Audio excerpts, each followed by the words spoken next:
Every salon. Oh, we started. Every salon has one. They have that one motherfucking stylist. Yes. That is on a diet. It's always a person on It's a a diet. lifestyle.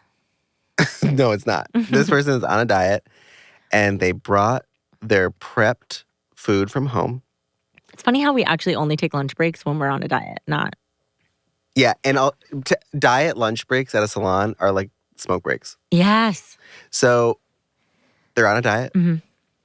They prepped their food at home. Yep. Which is brilliant. And it's always fish. It's always fucking fish. It's always fish or chicken, but it's normally fish. And they bring the fish to the salon. Mm-hmm. And the salon naively,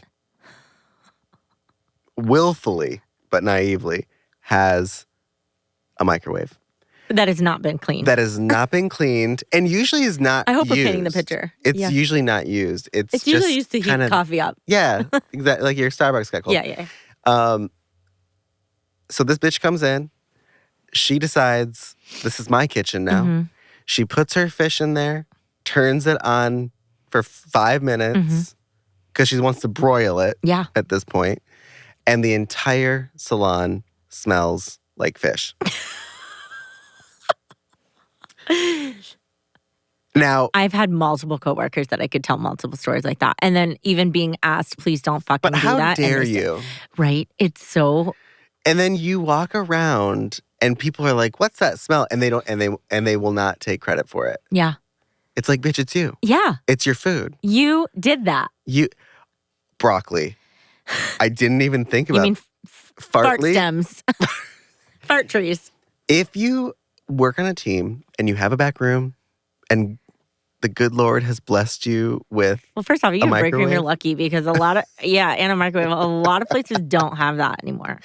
But do us all a favor and don't bring in smelly food. I'm going to say something. I definitely think there needs to be a dividing space sometimes because... A dividing space, what do you mean? Like, for example, Coach Joy doesn't have her color bar is open. I love it. Ministry Salon in LA. And I love that because I also love being able to not hide when you're creating. And then she has this micro closet. You couldn't even fit 2 people in there if you wanted, but it is a space to just kind of step out of that room, especially if it was raining outside or whatever. But and I'm going to say something and people aren't going to like it. I think no salon should have a break room. You know, I 100% agree. 90%. No. I 100% agree. Number one, I don't think that you need a room to take a break. I honestly don't want to take a break within my workspace. I want to get away from my workspace. I'd rather you leave, go to your car, go. I'd rather sit in my car. Yeah, or go sit outside if you can. But yeah, the break room, I hate when people I'd rather eat in my car. I'd rather. By the way, Gen X, they'll go, you mean the broke room? Yeah. Every Gen X really? person. I've never heard Oh that. my God. If you're 40 and you own a salon, you've called it the broke room. I also. Which is gaslighting because you fucking built it. Yeah. So you're creating that. Yeah, you created the broke room. Well, it's also, God, I hate complaining about it because it sounds like you love complaining about it. I know, but also it makes me feel like I remember the salon owners that I worked for that would complain about it. But it was also in that time frame where you weren't allowed to go anywhere else. Let people leave the salon. I remember not having anything for... But you also couldn't sit on the floor. Yeah, you couldn't sit on the floor. You couldn't be on your phone. You couldn't, do all these things. A lot of that has changed, but break rooms still exist. And they're toxic. You mean the broke room? And they're gossipy. And nothing good has come out of them. And honestly, I want my team to leave. I want you to get the hell out of this space. I want you to leave. I want you to go to your car. I want you to go outside. I want you to do something else. Go home. Come back. Go home and come back if you can. What? Can you imagine? Some saloners are like, what? They won't come back. Okay. I love that. I love when we get a salon owner who is just... They are so appalled by something that we said or posted. And it's always about how they don't trust their staff to do literally anything. We posted something that said, it was so long ago, but correct me. What's the quote? We quoted I don't even remember. It was what if we told you that giving unlimited time off and freedom in pricing No, I think the post said, what if we told you that giving your staff unlimited time off would create more revenue. would create more revenue? Someone booked a discovery call just to bitch at our team. God bless our team about God that bless post. her. They didn't want to sign up for coaching. Bless her heart. She just wanted. How can you say that? We get that a lot, though. People like to call based on something that we said, and they act like they want to know why, but they really just want to yell and scream. Because they don't like it. And that's okay. That's their right to not like it. Broke group. But that's exactly what you just said. Like, it comes back down to someone not understanding that, like, if they just made those changes and they would just do it. I do want to clarify for that type of person, our program is not for you. And that's okay. I want to look right into camera 3. If you don't like the things we say, our program's probably not for you. We are not the end-all be-all and of that's coaching. And that's fine. End of story. Yeah. Please don't book a discovery call to tell us why you think your way that's probably not working is working. Yeah. Well, that's right there. You said it right there. It's like they probably didn't like that we said giving unlimited time would create more revenue because, one, their staff would probably see it. And then 2, I think their staff did see it, and that's why we got the call. Yeah. And 2, they're already doing that toxic thing of like not letting people go to their car or go home or sit outside. And that's the issue. I remember working for a salon that told me if I didn't have a client, I had to sit in the back room. Yeah. But if I'm in the back room, I need to be folding towels and I need to or doing the dishes. Or counting the inventory. Yeah, I have to be doing something. Mm-hmm. Or organize those rollers. I remember one time I worked for a salon that made me do that. And I remember thinking, and we've all thought it, like, but what it boils down to, I'm not getting paid to do this. That's like resentment. It boils down to resentment. Yeah, that's like the baseline. But I just remember thinking to myself, like, what is so wrong about me just sitting? Yeah. And I think then you have a generation of people that are like, I can't sit down. Now we coach millennials and they're like, I'm not busy right now. I'm not doing, it's like, oh, because you were fully abused by the generation prior that you cannot sit down. If you sit down, you're lazy. And I saw on Instagram, cannot remember who it was, and I wanted to repost it, but I didn't, somebody's story. It was, I don't even know if I followed them, but it came up and it said, why we have a hard time sitting down and relaxing is because it's a puritanical belief that idleness is sinful. Wow. So that stems a very long time. So like if you aren't working or busy or doing something, it's a sin. Yeah. Yeah. And I remember like thinking like I knew all of that, but I never translated connected the dots. Wow. And I grew up in a very puritanical German reform family.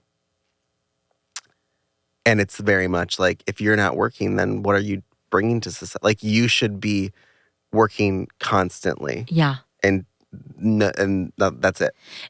You know, it's natural when you're a leader to start to fall into micromanaging because there's more on your plate. So first off, if you're a micromanager, like, you're not in trouble, but we got to fix it because it's absolute insanity for you. Like, it's a form of suffering for the person that is micromanaging everything. You're constantly worrying, you're stressed. It's a symptom, not a style. Exactly. And I think that's whenever we work, I mean, you and I only work with salon owners, but when we work with them and we actually help them overcome micromanaging, the peace and relief that they feel.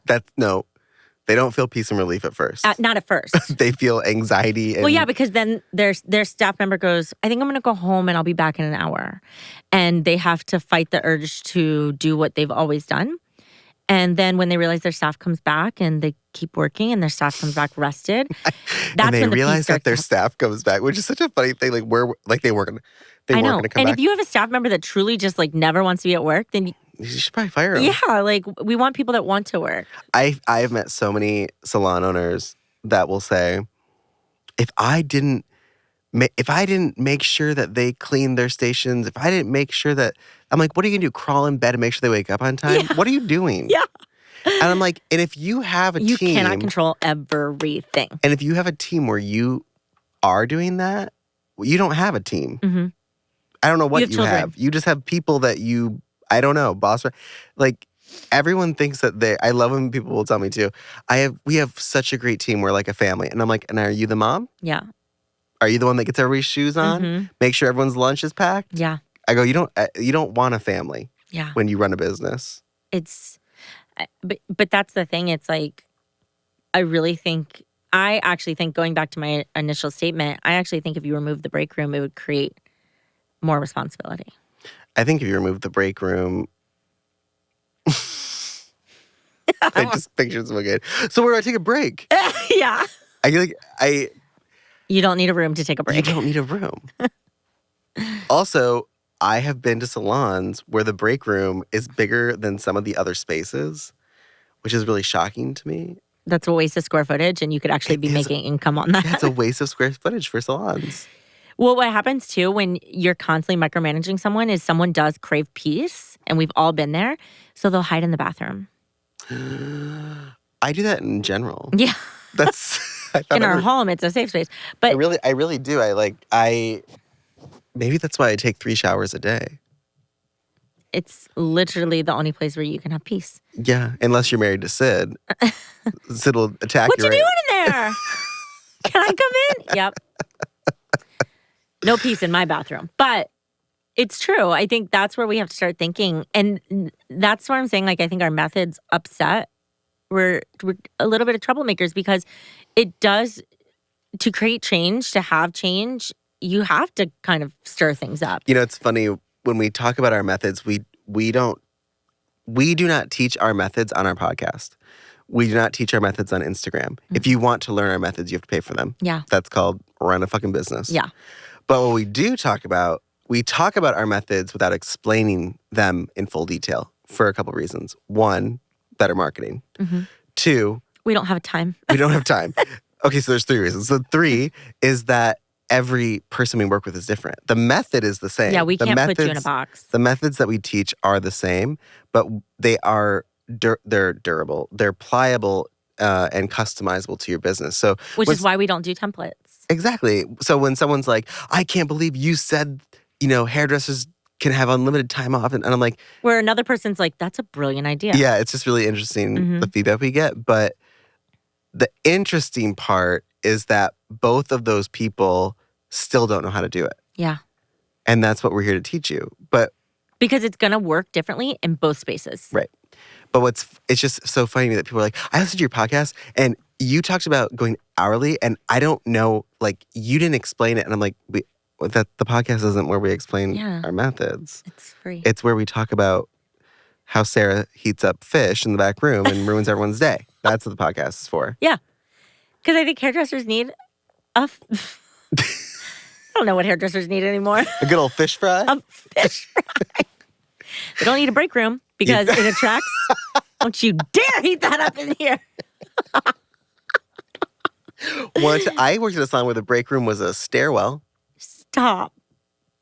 Did you work there too? No. I worked at a salon where the break room was a stairwell. Was this in New York? In New York, yeah. I worked at a salon where the break room was an old... In a basement. Oh, in a basement. I worked at a salon where the break room... Which is kind of smart because it was always cold. No one wanted to be down there. No, there was no break room at this one space that I worked in. So there was a front desk though, and it was huge. And so that became the break room, which was a whole other conversation. And I've worked in a salon, I'm trying to think. The break room was 2 closets with a sliding door. Wow. And I worked at a school where we had a cloffice. That you and I got locked in one time. And for those of you that don't know, a cloffice is a closet that has a computer in it. Mm-hmm. And we would we would keep our stuff in there, our bags. Yeah, it was all the salons I've worked at, and again, that's where when people are like, "What qualifies you to coach?" The experiences. This is everything we're talking about is still happening though. Like, yes, we're talking about a perspective of like, oh, this has happened before. It's still happening. We still talk to students today that this is happening. I recently talked to a salon owner who said that she can't get her staff to stop using their cell phones. First thing. I'm like, you don't. It's not called a cell phone. A mobile. It's not, it's a phone. Yeah. It's just a phone. It's just a phone. And everyone has them. Mhm. And the reason you can't get them to stop using it is because they aren't going to. Yeah. But the fact, like in my world where we are so pro, have your phones on, have your phones on the floor. I'm not saying take a phone call while you're doing hair. Yeah. But Let's be professional. but still. the changes in the way that we bring. I mean, I feel like having a phone in your hand in all situations is just expected. Yeah. You know. So I'm just glad they put the phone I mean, down. I when they're doing literally hair. have a crisis, like a panic attack if my phone isn't in my I mean, hand. I got locked in the stairwell earlier. I would have died. That's why I have an Apple Watch. It's my second phone.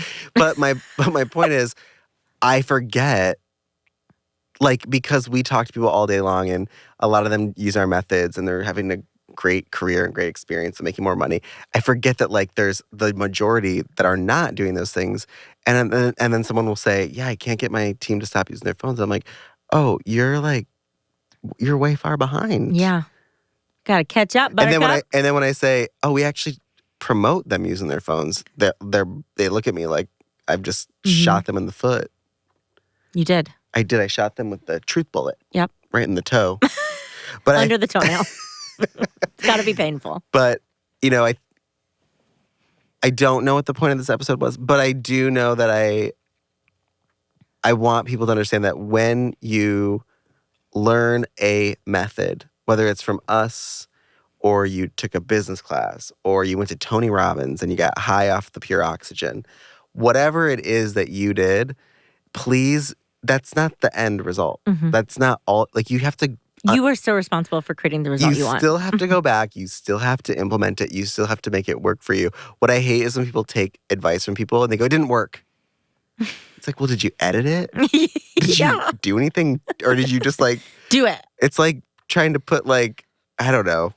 It just doesn't make sense to me. Like, you've got, when you take coaching, when you have a coaching session, when you are in a coaching class, take that information, learn it, and then ask yourself, critical thinking, how can I apply this to my the old business? CT. A good old CT, a good old EQ CT. Yeah. That's all I have said. I don't have anything else to say.